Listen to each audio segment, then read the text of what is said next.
Buenas tardes y bienvenidas a Patio de la Infanta.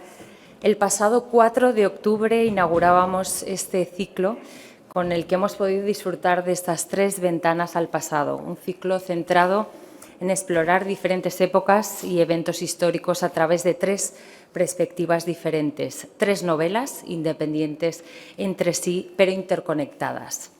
Empezamos conociendo la novela Juan de Bernier, espionaje francés en la corte de Carlos IV, 1790-1791, por parte de la escritora, profesora y magistrada María Luisa Gil Meana. Ayer pudimos disfrutar de la novela La Española, a cargo del escritor y periodista Antonio Pérez Henares, que tenemos el lujo de que nos acompañe hoy también. Y ponemos el broche de oro a este ciclo con Domingo Buesa y su novela El secreto de la Catedral de Jaca. Una novela con una trama ágil y bien construida, pero sobre todo destaca por el profundo conocimiento que Domingo tiene no solo de la historia de los orígenes del Reino de Aragón, sino también del propio territorio. La novela no solo se centra en la ciudad de Jaca, sino que también trasciende a los valles de las montañas de Jaca, lugares en los que se gestó la historia y la identidad de Aragón. Quiero destacar también que esta novela fue la más vendida en la Feria del Libro de Jaca, que tuvo lugar el pasado mes de agosto. Querido Domingo, estamos deseando escucharte, pero antes sí que ya les voy a pasar la palabra a Javier Lafuente, editor, y a Antonio Pérez Henares, que también nos acompañan. Gracias a todos y a todas.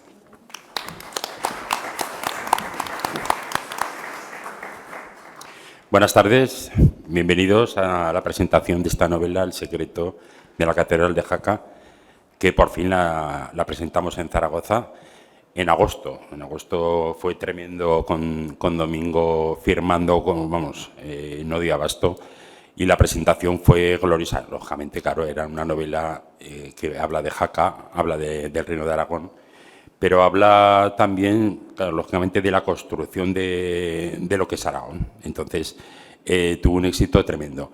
Hemos dejado pasar unos cuantos días, hemos dejado pasar las fiestas del Pilar para presentarlo aquí, y la verdad es que es un honor estar aquí en el Patio de la Infanta, en este acto, digamos, 3 actos que ha habido estos días. Y, bueno, a mí me gustaría hablar de Domingo porque creo que fue en el verano del 2017 cuando por fin, después de muchos intentos, yo llevaba, creo que eran 4 años con la editorial, yo estaba persiguiendo a Domingo, no diré día y noche constantemente, pero sí quería que Domingo me escribiera una novela. Claro, Domingo es historiador, es ensayista, ¿no? Y nunca había escrito ficción. Pero yo me empeñé hasta que un día un amigo nuestro común, Rafael de Miguel, yo estaba en el pueblo, era el mes de agosto, y nos fuimos a Jaca y ahí estuve hablando con Domingo. Yo lo conocía, por supuesto, de su faceta de historiador, de su faceta política también, y la verdad es que salí contento porque salí con un sí, iba a hacer una novela. Yo también pensaba que tardaría, porque la gente cuando escribe novelas, bueno, se pueden pegarse 2 años, 3 años o 4 años. Yo tengo una novelista que desde el año 14 está escribiendo una novela y no me la ha entregado. O sea, que puede ser que se pueda tardar 9 años en mandar una novela. Pero me sorprendió porque a los pocos meses Domingo acababa de terminar lo que se llamó Tomar en Jaca al amanecer. Una historia preciosa, una anécdota muy bonita. Bueno, muy bonita. No es bonita porque realmente fue un poco casi trágica, ¿no? Pero me sorprendió la precisión con que él tomaba una historia que realmente pasó, al fin y al cabo de la colección de la historia de Aragón novela de la editorial 12 Robles Bate eso, y la convirtió en una novela realmente, para mí, preciosa, porque ese Domingo es una persona que sabe escribir muy bien novelas corales, sabe muy bien conjuntar, en este caso, soldados, sacerdotes, la iglesia, el ejército, campesinos, gente de la ciudad, y lo sabe hacer de una manera exquisita. Después de eso, yo creo que Domingo ya le cogió gusto a la ficción y apareció La tarde que ardió Zaragoza, que me parece una novela portentosa, una maravilla, sobre el motín de los broceleros, o llamado el motín del pan, en el que aparecen ahí pues, personajes como Goya, como Zapater, y sobre todo, aparte del personaje, el fraile, que es el protagonista, Ramón de Pignatelli, que tiene un protagonismo esencial. Domingo ha seguido escribiendo novelas, sacamos un libro de relatos centrado en Jaca, pero desde hacía tiempo habíamos hablado del secreto de la Catedral de Jaca, que tomó su título realmente hace bien poco, yo creo que fue en mayo o en junio, cuando tomamos el título del secreto de la Catedral de Jaca. La novela, bueno, va a hablar Domingo, pero a mí me parece una epopeya maravillosa sobre la historia de Aragón. O sea, es una novela sobre la construcción de una catedral, sí, pero realmente lo que está hablando Domingo, y lo hace de una manera prodigiosa, es cómo se construye Aragón. Así que, sin más, os dejo con Antonio Pérez Henares. Por cierto, ayer estuvo aquí, estuvo presentando su libro La Española, que me lo acabo de comprar y estoy deseando empezar a leerlo. Y, Antonio, es un honor, de verdad, tenerte aquí en esta presentación, porque, bueno, como sabéis, aparte de escritor y periodista, yo creo que es una de las figuras claves en la novela histórica española. Así que os dejo con él. Muchas gracias.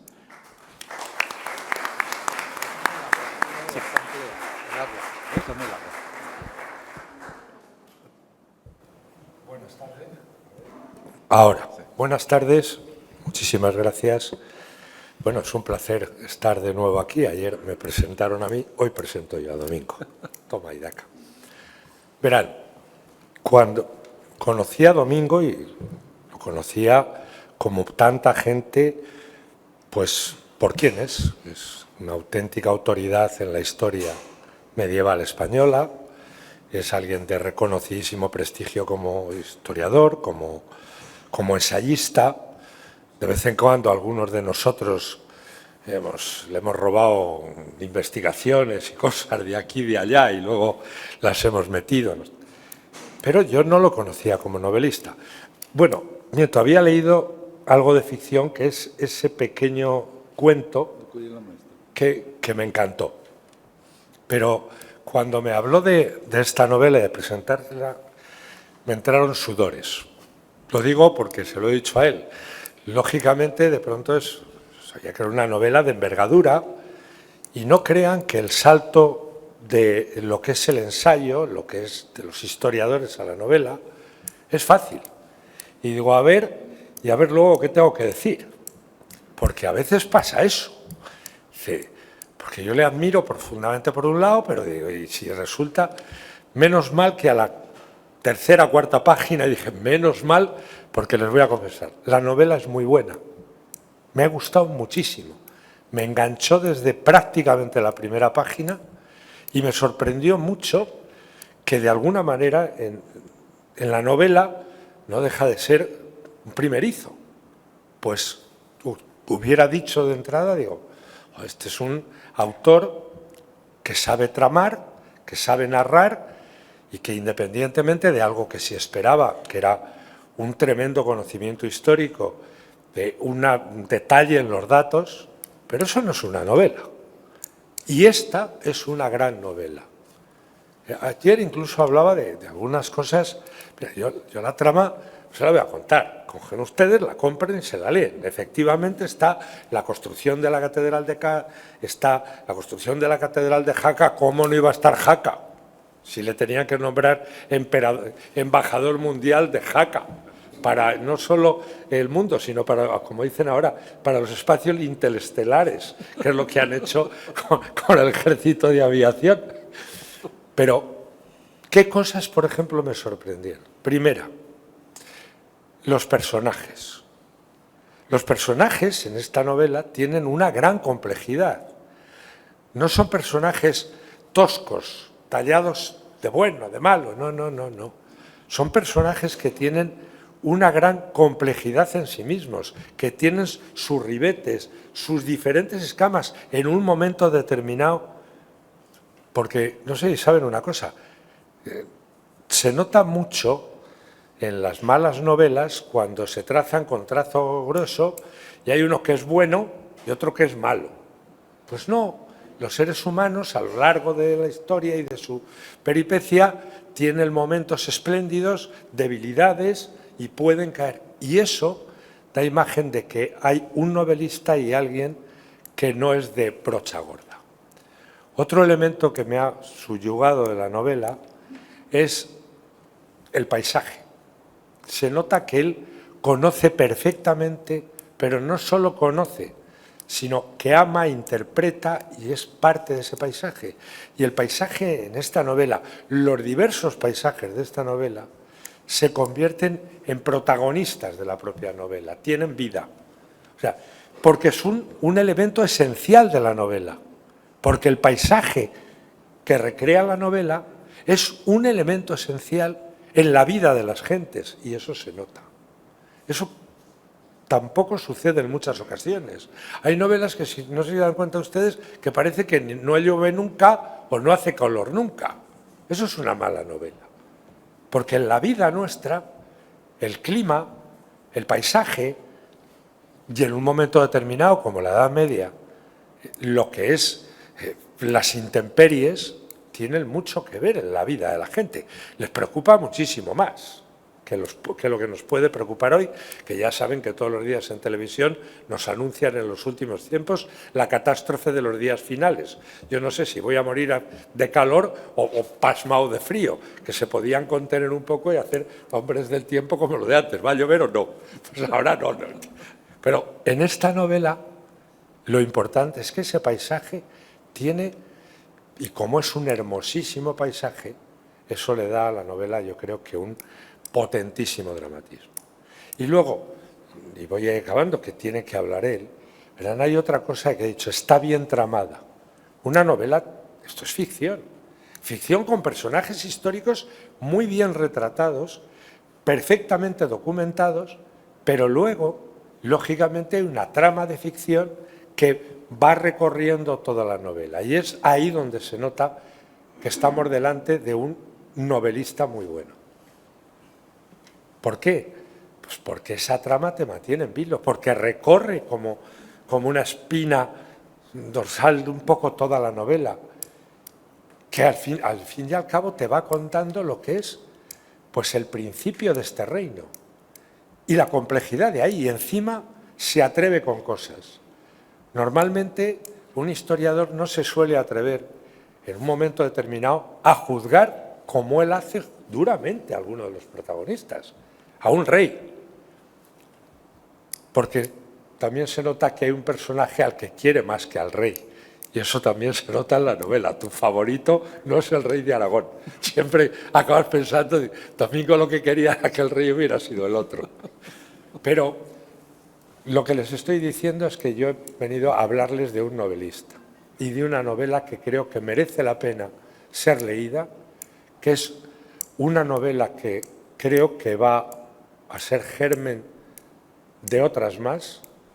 Y le diría una cosa, si hay algo que creo que algún consejo le puedo dar sobre lo que es una novela o sus próximas novelas, es tan sencillo como esto. Creo que lo que tiene que hacer es escribir más novelas.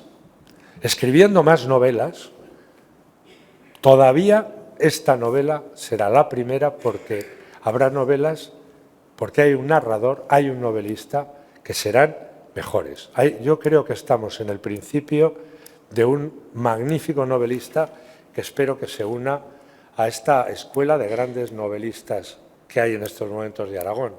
Decirles que yo soy presidente de Escritores con la Historia, y entre esos novelistas que están en Escritores con la Historia hay gente como Javier Sierra, Luz Gabás, Isabel Avenia, Luis Zueco, que nos acompañó, y desde hace unos días también está Domingo Buesa, al que tengo no que darle la bienvenida, sino las gracias por haber querido formar parte de nuestra asociación. Ya me callo. Enhorabuena, Domingo, y ustedes harían muy mal si no la leyeran. Muchas gracias.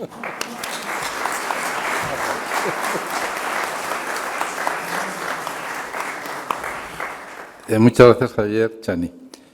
La verdad es que escribir es encontrarse, a veces les confesaré que escribir es encontrarse consigo mismo. Es ese momento en el que uno remueve recuerdos y saberes y conocimientos y muchos años de estudio. Y para mí un libro del siglo XI era en principio un libro normal, porque llevo 40 años escribiendo sobre el siglo XI y escribiendo sobre los personajes que formaron y pusieron en marcha el Reino de Aragón. Pero claro, yo llevaba 40 años escribiendo sobre los hechos, sobre los acontecimientos, y en un momento determinado se produjo la novedad. sentí la enorme necesidad de escribir sobre las personas que habían hecho esos actos, sobre las personas que habían tomado esas decisiones. Y entonces, claro, lo que es la objetividad del historiador, la frialdad del dato, el documento en sí, que dice lo que dice y no dice nada más, pasó a ser un cúmulo de sentimientos, de sensaciones que yo iba repartiendo en esos paisajes que ha dicho Chani, tiene razón, esos paisajes que realmente son los que me hacen entender toda aquella epopeya que fue el origen del Reino de Aragón, porque cualquiera de ustedes, si se paran a pensar, se darán cuenta que sería absolutamente absurdo poner en marcha el Reino de Aragón en las llanuras de los monegros. Nunca hubiera avanzado el Reino de Aragón, nunca se hubiera consolidado. El Reino de Aragón nace en un paisaje determinado de montañas y, por lo tanto, ese es el paisaje en el cual había que recuperar los sentimientos, las sensaciones, la vida de esas personas. Es decir, de alguna manera, esa reflexión me llevó a pensar que había llegado el momento en que todo tenía que cobrar sentido.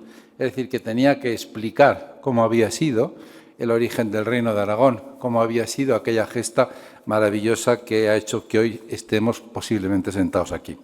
Entonces, claro, de alguna manera, cuando uno se plantea que las cosas deben de explicarse y cobrar sentido, lo que está diciendo es que yo quiero entender lo que pasó. Y esa es la primera cuestión de un novelista, que es de un historiador, de un catedrático de historia que se mete a escribir novela, que además nuestros compañeros no se ven muy mal, no sé por qué, ellos se lo pierden, porque yo nunca me he divertido más que escribiendo novelas, se lo aseguro, y ahora ya dudo si escribir un tratado científico serio o ponerme a escribir una novela, pues seguramente Chani me pondrá a escribir una novela, no tengo ninguna duda de ello. Entonces, de alguna manera es entender, es decir, todas las lagunas que los documentos te han poblado tu vida, de pronto se llenan de luz y empiezas a entender todo aquello y empiezas a darte cuenta que en realidad no estamos más que narrando la vida, la pasión, los sueños de todas aquellas gentes que en un momento determinado tuvieron que enfrentarse al mundo, a ellos mismos y a los que les rodeaban. Y este es el secreto de la Catedral de Jaca. Es decir, es fundamentalmente un secreto que está basado en la pasión, en los sueños, en las ilusiones de un montón de gente que de la nada, absolutamente de la nada, sacaron adelante un reino. Es un secreto que yo no les voy a contar, pero no es porque no quiera contarlo, lo podría contar perfectamente. El editor igual me mataba a continuación. Pero no se lo voy a contar porque no es algo que se cuente. El secreto es algo que se tiene que sentir. Cuando ustedes lean el libro, se darán cuenta que no hay un secreto escrito. Hay un sentimiento que al final nace y que es la clave para entender la Catedral de Jaca. Bien, todo este proceso, de alguna manera, es un proceso al interior de un autor, de un escritor, en este caso de un historiador, y es en realidad una experiencia. Es una experiencia que tú la vives de manera, como les diría yo, en diferentes escalones. Primero, es una experiencia formal, evidentemente. Tú te tienes que hacer el libro, es decir, tienes que trabajar hasta sentirte parte de él. Y hay algún momento en el que cuando empiezas a leer lo que acabas de escribir, como me ocurrió a mí, te encuentras que estás fuera del libro. Para un autor, cuando se encuentra fuera del libro, lo mejor es quemarlo o tirarlo. Y con dos partes, para disgusto también de mi editor en aquel momento, con dos partes del libro hechas y escritas y terminadas, lo borré entero porque no era un libro en el que yo me sentía dentro, sino que era un libro que me posicionaba fuera frente a él y por lo tanto no me interesaba. Y volví a las servilletas, que ya habrán oído porque alguna compañera mía, como la directora del Instituto del Patrimonio Histórico de nuestra universidad, logró hacerme una fotografía en una cafetería escribiendo sobre unas servilletas, planificando la novela, y la ha convertido como una especie de referencia, porque la verdad es que no deja de ser chocante. Claro, cuando uno se ve al final fotografiado escribiendo la trama de una novela que parte de San Juan de la Peña, por cierto, en unas servilletas. Bien, de alguna manera, esta experiencia formal también pasa a ser una experiencia estructural. Una vez que ya tienes el libro, ya lo vas enfocando. ¿Por qué? Porque hay que crear personajes.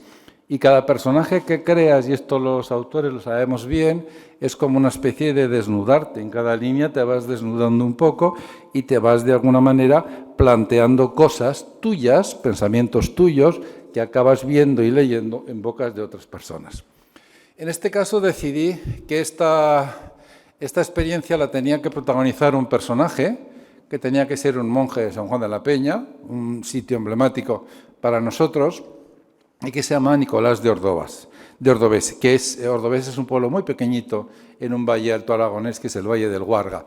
Es un pueblo tan pequeño como grande va a ser el personaje, es decir, porque eso me interesaba mucho, crear un gran personaje que naciera de un pueblo muy pequeñito y que además nos llevara de la mano con sus dudas y con sus emociones. Es un personaje que duda mucho, que tiene muchos miedos, que es inseguro, pero este personaje al final nos va llevando de la mano y nos va presentando a todos los personajes que formaron Aragón, a los reyes, a las reinas, a los príncipes, a los condes, a los nobles, a los cardenales, a todos de alguna manera. Nos presenta a las grandes figuras que hicieron posible el origen de Aragón.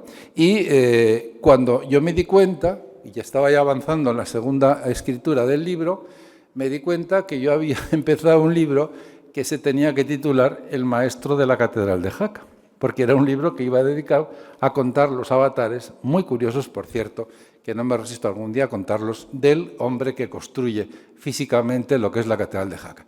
Y me di cuenta que el cantero no estaba, se me había perdido en el camino, que había perdido en el camino toda esta de alguna manera, definición o voluntad que tenía, y que al final estaba haciendo un libro sobre un obispo que se llamaba García, que era hermano del rey y que estaba enfrentado a muerte con el rey. Eso produce un choque evidente, porque yo les confesaré que me he pasado 40 años estudiando y publicando a Sancho Ramírez, y ahora de pronto me encuentro haciéndole una biografía al obispo García, a su hermano, y, ¿cómo les diría yo?, a su enemigo principal, para que tengamos todos claros de qué estamos hablando. Bien, de alguna manera, con este hombre, de pronto me di cuenta que nos estaba situando la corte en puntos concretos. Nos situaba a la cercanía de algún miembro como el conde Sancho Ramírez, nos situaba a la lejanía de la condesa doña Sancha, a la que yo no sé por qué últimamente todo el mundo dice que era buena, era muy mala, pero mala, es mala de libro, pero de libro. Yo le dediqué una biografía hace muchos años en la que ya lo sugerí, pero no me atreví a entrar en semejante materia, pero vamos, en el libro queda absolutamente retratada. Es una fiera,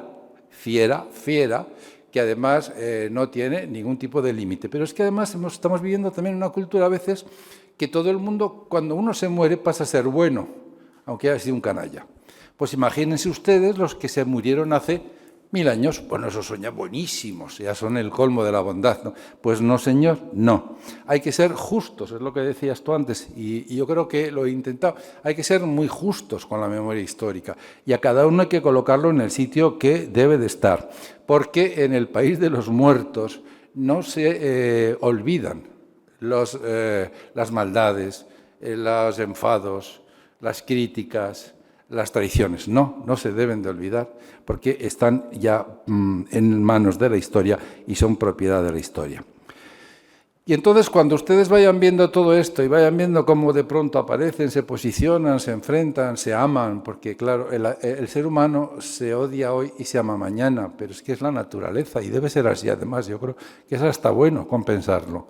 Entonces, de alguna manera, cuando ustedes vayan viendo todo esto, se darán cuenta que en realidad lo que hay detrás es simplemente la vida. Es decir, detrás de todos ellos no hay más que la vida, el día a día de cómo vamos viviendo, y una vida en donde hay dos constantes claves, que es el miedo a qué voy a pasar, a qué va a pasarme mañana, qué va a pasarme luego, qué me va a pasar inmediatamente, ese miedo a que el mundo de pronto se me acabe, que es una de las características de las gentes del siglo XI, y en segundo lugar, el sentido de la verdad, porque son gentes que tienen un claro sentido de la verdad, y esto lo irán viendo a lo largo del libro. Y ahí van a aparecer toda una especie de panoplia de la vida del Aragón del siglo XI, y van a tener ustedes gentes dudando, van a tener y van a conocer al cátaro que llega perdido, es un hereje, todavía no han sido declarados herejes, pero los tenemos aquí y son los que ponen en marcha la Catedral de Jaca. Y además, si ustedes se ponen delante del crismón, cuando hayan acabado de leer el libro, como dice Belén Luque, se enterarán por qué estaban los cátaros aquí, pero eso lo verán después cuando se pongan delante del crismón de la Catedral de Jaca. Vamos a ver ese cátaro que llega, vamos a ver el maestro que se va, el cardenal que no para de llegar a presionar, el abad que a sus 90 años se declara en rebeldía y se convierte en un guerrillero en el monte, los nobles que se ven absolutamente marginados, los conspiradores, es decir, toda la vida. Esta es la novela es la vida, es la suma de un montón de gentes que van a hacer posible ese Aragón del siglo XI. Y con ellos verán ustedes que juego en dos planos, la realidad y la ficción. Yo creo que esto es muy bonito. Ya lo dijo el Quijote, yo creo que es la gran figura, ¿no? En donde ya saben ustedes que Sancho empieza en el mundo de la locura y acaba cuerdo, y el Quijote empieza en el mundo de la locura y acaba cuerdo, y Sancho empieza en el mundo de la cordura y acaba loco. Es decir, esos planos de realidad y ficción que definen la gran obra nuestra son planos de la vida diaria, la ficción y la realidad. ¿Por qué? Porque la vida nos lleva, y a veces nos lleva y nos da sensación de que no puede ser real lo que nos está ocurriendo. Y eso también ustedes lo irán viendo a lo largo de las páginas del libro que yo les invito a leer. Pero también no hay una experiencia formal solo, hay una experiencia social. El libro tiene una experiencia social, para mí realmente grata. Bien, es el impacto que ha tenido el libro. A mí les aseguro que me ha sorprendido. Es la quinta novela que yo escribo, 3 con mi editor de cabecera, que es Javier, 4 con mi editor de cabecera, que es Javier, y una tradición extraña. Bueno, pues esas novelas han tenido buen recorrido, van bien, funcionan muy bien, pero claro, lo de esta es absolutamente inaudito, lo que nos ha ocurrido con esta novela. El impacto del libro, fíjense ustedes, si es el impacto del libro, que estamos presentando el libro en la segunda edición, que es una cosa absurda, es decir, que tengamos que presentar el libro ya en la segunda edición es algo absolutamente anómalo. Pero no me importan los ejemplares vendidos, no me importa todo esto, realmente a mí lo que me señala y me gusta de todo este aspecto es esa especie de complicidad con el lector. Porque al final te das cuenta que todo esto tiene una razón. Uno escribe para que le lean, yo escribo para que ustedes lo lean. Si ustedes no lo leen, yo no escribo. No, pensaría para mí, pero no me pondría a escribir. La escritura, el acto de escribir, necesita a alguien que corresponda en esa intimidad y en esa cercanía con la lectura de esas piezas. Bien, y en ese ámbito social yo creo que es muy importante destacar que para mí ha sido muy gratificante el que muchísimas personas lo han leído, evidentemente, pues vendido toda la primera edición, pero además es que son personas que han empezado a discutir del libro creando una web en Internet, lo cual ya es una cosa que yo nunca me hubiera imaginado, me parece absolutamente extraño, ¿no? Pero está ahí. Pero además en esta proyección social, este libro ha provocado una cuestión muy importante y es el enganchar a la ciudad. Jaca es una ciudad, a la que yo le he dedicado varias novelas ya, pero realmente hay que pensar que la ciudad es ciudad porque hay catedral. Es decir, se convierte a Jaca ciudad porque si hay una catedral tenemos que hacer una ciudad. Es decir, no a la inversa, como dicen algunos, pero ya saben ustedes que hablan los que no leen, como decía don Antonio Ubieto. Es la característica fundamental. Si no sabes nada, escribe un libro. Bueno, pues en esa tesis hay mucha gente que habla de eso y dice, no, es que hay una catedral porque es una ciudad. No, perdone usted. Con el derecho en la mano canónico, hay una ciudad porque era necesario crear una ciudad. Así teníamos puesta en marcha una catedral, porque la catedral la construye Ramiro I. Bien, por lo tanto, de alguna manera, la ciudad también se involucra y da sentido y razón a esta novela. Pero esto sería un elemento puramente científico que discutiría con mis colegas, con mis compañeros. Pero un día suena el teléfono y resulta que es el concejal, pues no me acuerdo si era de Fomento, de Turismo, pues de una cosa de esas, un concejal, y me dice que va a hacer una gran fiesta que se llama Jaca Leyenda e Historia y que han decidido que van a poner en la calle mi libro.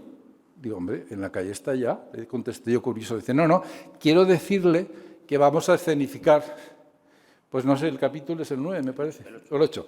El capítulo 8 de su libro. Bueno, pues perfecto. ¿No? Ya cuando cuelga el teléfono dice, no deben de saber lo que van a hacer, porque es una cosa como muy complicada. Pero bueno, al final lo ves, sentado en un taburete ahí, con Javier compartimos aquel momento en las 4 esquinas, en un taburete de un café de las 4 esquinas, que suena casi a película americana, esas que te gustan a ti, a título americano, con caballos y todo, y entonces ves pasar por ahí todo el relato de tu libro. Todo lo que tú has escrito pasa por delante. Bien, yo creo que de alguna manera el ver que los personajes cobran vida da otra sensación, ¿no? Yo creo que de alguna manera entonces ya es cuando te planteas que hemos roto la frontera entre la realidad y la ficción, que lo que dice Cervantes al final se puede hacer, romper esa tenue frontera entre la realidad y la ficción. Bien, y aquí nos tienen ustedes, presentando la segunda edición del libro y de este secreto de la Catedral de Jaca. Y bueno, pues yo les tengo que decir que estoy muy agradecido a todos ustedes. No les voy a contar más porque espero que lo lean, claro. Yo creo que ya les he dado bastantes pistas. Fundamentalmente es una familia que tiene, como les diría yo, lados oscuros y lados luminosos, que es la familia real, que vive en Jaca, o donde puede, o donde le dejan vivir, como irán viendo, y que al final, acompañado por una serie de clérigos muy importantes procedentes del monasterio de San Juan de la Peña, que tiene un gran protagonismo en la novela, pues bueno, porque toda la novela surge en San Juan de la Peña y todo el primer asesinato que marca el itinerario de la novela pues, se produce en San Juan de la Peña. Bien, pues decirles que estoy muy agradecido que estén ustedes aquí, con nosotros compartiendo este momento, porque la tarde invita a estar a lo mejor en un velador tomándose un vino, una cerveza, con lo cual les agradezco que hayan optado por venir a acompañarnos. Y yo simplemente me quedaría agradecer a Antonio Pérez Henares sus cálidas palabras, su amable compañía, la cercanía de un maestro de la novela. Antonio Chani es un gran maestro para todos nosotros, es un gran referente, no en balde es el líder y presidente de todos los que nos dedicamos a escribir cuestiones de historia, y yo le tengo que dar las gracias porque que un referente como él esté presentándonos la novela del secreto de la Catedral de Jaca para mí es un honor y para todos nosotros es una auténtica satisfacción. Por lo tanto, muchas gracias. Y además, también gracias por tu amistad. Es decir, yo creo que es importante también, porque saben ustedes que, como dice el protagonista Nicolás de Ordavés, la amistad es lo único que no destruye la maldad. Y es verdad, además es verdad. Esta es la clave. Con lo cual, muchas gracias, Chani, por estar aquí con nosotros, por compartir esta tarde en este hermoso paisaje del patio de la Infanta. Y al final, como en la Jota, lo mejor. Bueno, mi editor, lo tienen ustedes aquí, ya les ha contado la historia, les ha explicado que después de 3 años de darme la tabarra consiguió que le escribiera una novela y lo que él no sabe es que consiguió que dejara de escribir libros científicos y me pusiera a escribir novelas, que también es una conquista, evidentemente. Tanto a él como a Teresa, su mujer, que está sentada por ahí, que es una mujer entrañable y encantadora, pues muchísimas gracias. Y la verdad es que, bueno, yo creo que hemos disfrutado mucho juntos con esta novela, todos, y que además yo siento debilidad por esta editorial 12 Robles, que lleva 10 años trabajando por el bien de la cultura aragonesa y enseñándonos la historia aragonesa a través de la novela, porque saben ustedes que los historiadores muchas veces perdemos la razón o sentido de nuestra vida, y nosotros nos han preparado la sociedad, y les ha costado mucho educarnos y prepararnos. ¿Para qué? Para que todo lo que aprendamos luego lo transmitamos a la sociedad. Pero a veces nos quedamos solamente entre nosotros, hablando y discutiendo. A veces llegamos a discutir tonterías, verdaderas idioteces, pero bueno, nos quedamos aislados. No, pues no. Y hay un momento en el que nosotros tenemos que salir fuera y tenemos que poner al servicio de la sociedad todos esos datos que hemos ido recopilando y que hemos ido amontonando a lo largo de nuestras investigaciones y de nuestros trabajos.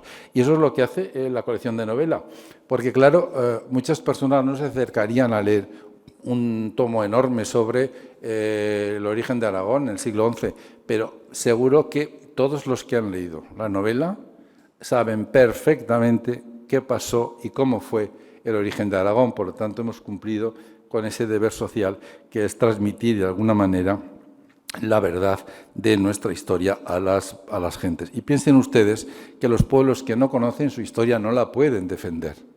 Y los pueblos que no defienden su historia, como decía Gracián, están condenados a morir. Esto es algo que deberíamos todos de reflexionar profundamente y más en este territorio de Aragón. Y luego también yo quiero dar las gracias a Inés, no sé dónde está, estará por ahí la pobre porque va agobiada, que es una persona que yo llamaría eficacia, 100%, que es la que nos ha recibido y nos ha presentado a todos nosotros, y a José Luis Rodrigo, que más que director general yo lo considero amigo. Y por lo tanto, le tengo que agradecer el que esté aquí, porque les confesaré que el pobre ha hecho un auténtico maratón por aquí, buscando de qué manera escaparse de otro acto que tenía para poder acompañarnos. Gracias, José Luis, por tu presencia aquí, la verdad es que es importante. Y a todos ustedes, gracias por estar aquí. Y solamente quiero terminar diciéndoles una cosa. Deberían ustedes leer la novela no porque nos venga bien o porque seamos más famosos o porque vendamos más, no. Deberían de ustedes de leer la novela porque todo aragonés tendría que tener el compromiso firme de conocer de dónde nace, porque es la única manera de saber a dónde vamos. Muchas gracias.